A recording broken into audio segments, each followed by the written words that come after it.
మాట్లాడించకుండా వారు సత్కరించి వారి వైభవాన్ని ముందు సేవిద్దామని కొంత సమయం మిగిల్చారు. అలాగే మన వాసుదేవన్ తాతాచార్య స్వామి వారు మాట్లాడకుండా వారి సత్కారం మాత్రమే చేసి వారి వైభవం గ్రంథ రూపంలో మీకు అందుతుంది కాబట్టి ఆ సమయం మిగిల్చాను. రెండు అంటే ఏ లాభం కలిగిస్తుందో ముందు దాన్ని బట్టి మనం ఆనందపడతాం కదా అని ముందు ఆ లాభం కలిగిస్తున్నాను. మూడవది రంగరాజన్ స్వామి వారు సేవలో ఉన్నారు కాబట్టి వారి ముందు నేను మంగళాశాస్త్రం మనందరికీ మంగళాశాస్త్రం వారి వైభవం అనుకున్నాను. కానీ వారిని కూడా ప్రార్థించా పెద్దలందరి కటాక్షముల మీద పడడం కొరకు మీరు కూడా ఇప్పుడు మాట్లాడకుండా ఉండి వారు అంగీకరించారు.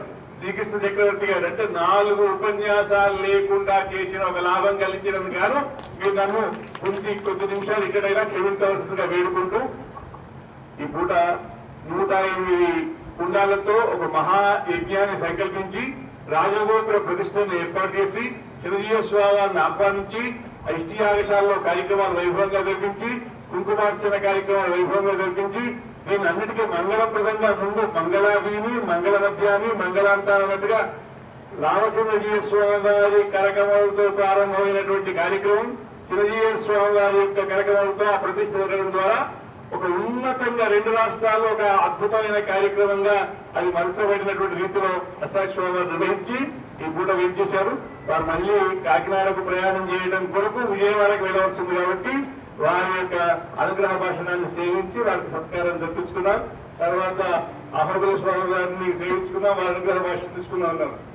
ఒక అధ్యక్షులుగా అంటే ముందు రోజు కార్యక్రమానికి వేయించేసిన రామచంద్రజీవ స్వామి గారు మొదటి రోజు కార్యక్రమాన్ని నడిపించి, 2వ రోజు కార్యక్రమాన్ని నడిపించి, 3వ రోజు కార్యక్రమాన్ని నడిపించి, 3వ రోజు కార్యక్రమం పూర్తయ్యే వరకు కూడా వారు రామచంద్ర ప్రభు లాగా రామచంద్ర ప్రభు అది దశవర్ష సహస్రాన్ని దశవర్ష శతాన్ని అన్నట్టుగా అన్ని అవతారాల కంటే ఎక్కువగా 11,000 సంవత్సరాలు రామచంద్ర స్వామి ఏం చేసిన రీతిలో కార్యక్రమం ముందు రోజు ఏం చేసి ఇక్కడ ప్రారంభం చేసి మొదటి రోజు 2వ రోజు 3వ రోజు ఉండి దీనికి మంగళకరం తెచ్చిపెట్టిన వారు రామచంద్రజీవ స్వామి గారు.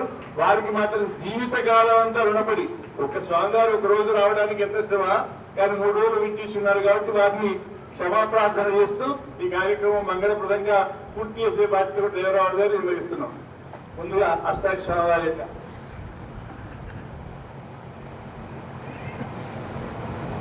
నమామి నారాయణ పాద పంకజం కరోమి నారాయణ పూజనం సదా వదామి నారాయణ నామ నిర్మలం స్మరామి నారాయణ తత్వమవ్యయం. సభాయ నమః. పెద్దలందరినీ సేవించుకుంటూ ప్రియ భగవద్బంధులారా, మేము వచ్చేటప్పుడు ఆ కొడం కన్వెన్షన్ హాల్ నుంచి వచ్చాం. ముందు నుంచి అదంతా పోసిపోతుంది. ఆచార్య స్వామివారి తిరునక్షత్రం అంటే అక్కడ ఎంతో శోభాయమానంగా దేదీప్యమానంగా వెలిగిపోయేటువంటి ఆ కన్వెన్షన్ హాల్ పోసిపోతూ ఉన్నప్పుడు మాకు కొంచెం బాధ అనిపించింది. ఎప్పుడైనా అక్కడే చేయాలి, హాలు నిండా చేయాలి. ఆచార్య స్వామివారు ఉన్నప్పుడు మనం ఎలా చేసుకున్నామో ఎప్పటికీ అలాగే చేయగలిగితే అది ఆచార్యులందు మనందరికీ ఉన్నటువంటి ఒక కృతజ్ఞత భావన. అందులో ఏమాత్రం కూడా తగ్గడానికి అవకాశం లేదు. అయితే కొంచెం ఆ విషయం మీద కొంచెం గట్టిగా మాట్లాడదాం అనుకున్నాను, కానీ ఇక్కడ శ్రీ వైష్ణవ గోష్ఠిని చూడంగానే ఆ భావన పోయింది. ఉండవలసినటువంటి వాళ్ళు అందరూ ఉన్నారు. అయితే కేవలం పండితులకు సంప్రదాయస్తులకు మాత్రమే ఈ తిరునక్షత్రము అనేటువంటిది కాకూడదు.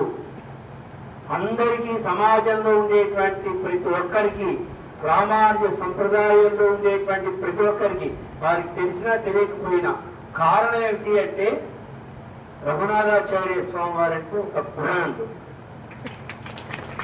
ఆయన జీవితం ఒక సంచలనంతో ఆరంభమైంది. 21 సంవత్సరంలో అప్పటికే గొప్ప విద్వాంసులుగా ఉండేటువంటి వారితో వాదన చేసి సంప్రదాయంలో గొప్ప వ్యక్తి అని పెద్దల చేత కీర్తి పొందినటువంటి మహానుభావుడు. కనుక సంచలనం అని మొట్టమొదటి చెప్పిన కారణం అది. సాత్వికుల్లో కూడా ఆయన బ్రాండే, జ్ఞానంలో కూడా ఆయన బ్రాండే. కేవలం 100 సంవత్సరాలతోటి ఆయన యొక్క జీవితం మాసిపోయేది కాదు. ఈ 100 సంవత్సరాలు ఎలా సాగుతుందో రాబోయే 100 సంవత్సరాలు, ఆ రాబోయే 100 సంవత్సరాలు కూడా ఆయన బ్రాండ్గానే సంప్రదాయంలో నిలుస్తారు అని చెప్పడం ఏమాత్రం కూడా సంశయం కాదు. కారణం 100 సంవత్సరాల జీవితంలో సంప్రదాయం కోసం 1000 సంవత్సరాలకు సరిపడా సేవ చేసినటువంటి మహానుభావుడు ఆయన. ఆయన జీవితం అంతా ఒక సన్యాసి చేయలేనటువంటి ఒక అద్భుతమైనటువంటి కార్యక్రమాలు. ఆయన సన్యాస సంసారాలు అదొక పెద్ద ఉపన్యాసం, అదొక చర్చ. న్యాయంగా సన్యాసి అంటే ఆయనే పెరుమాళను ఆశ్రయించి అన్నిటినీ ఏది తనకొద్దు అవసరం లేదు, ఇది నాకు కావాలని ఎవరిని ఆయన అడగలేదు.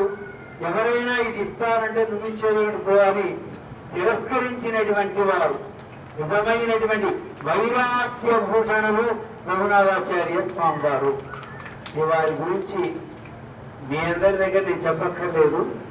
కారణం ఏమిటి అంటే ఇందాక స్వామివారు చెప్పారు, సింగరాచార్య స్వామివారు 62వ సంవత్సరంలో ఉభయ వేదాంత సభలు ప్రారంభమయ్యాయి.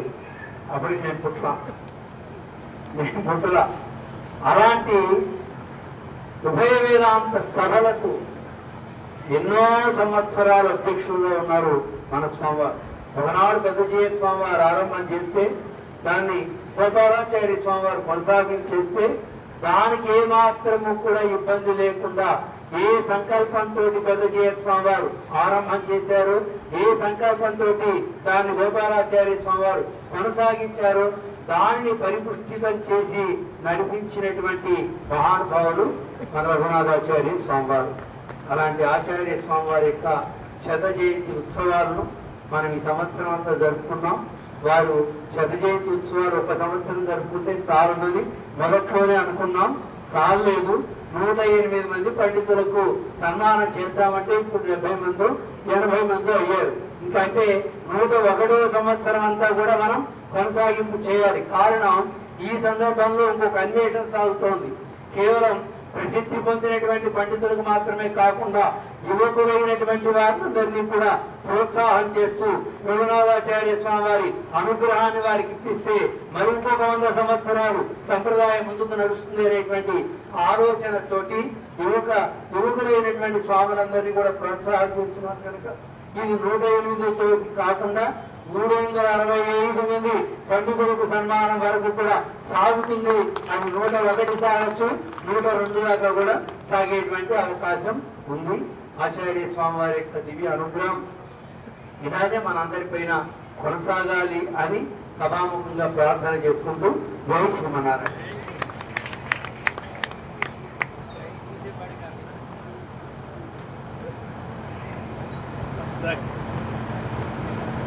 అష్టాక్షరీజీయ స్వామి వారి సాన్నిధ్యంలో, రామచంద్రజీయ స్వామి వారి సాన్నిధ్యంలో పెద్దలకు పురస్కారం సమర్పించేటువంటి భాగ్యం కలిగింది. ఫిబ్రవరి 6వ తేదీ ఇక్కడ రామచంద్రజీయ స్వామి వారు చేసి ఉన్నప్పుడు నవరత్నాలను మనం గౌరవించుకున్నాం. పులిపాలలో ఒక 8 సంఖ్యతో అష్టదిగ్గజాలను మనం గౌరవించుకున్నాం.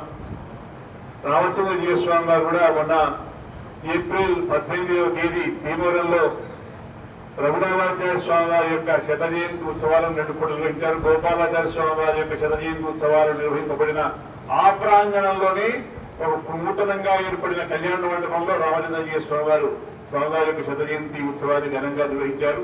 ఇలా ఈ కార్యక్రమాల పరంపర కొనసాగుతున్నది. పెద్దలందరి యొక్క మంగళాశాసనమే దీనికి వెన్నుదన్నుగా ఉన్నది అని తెలుపుకుంటూ స్వామివారు చేసినప్పుడు సత్కార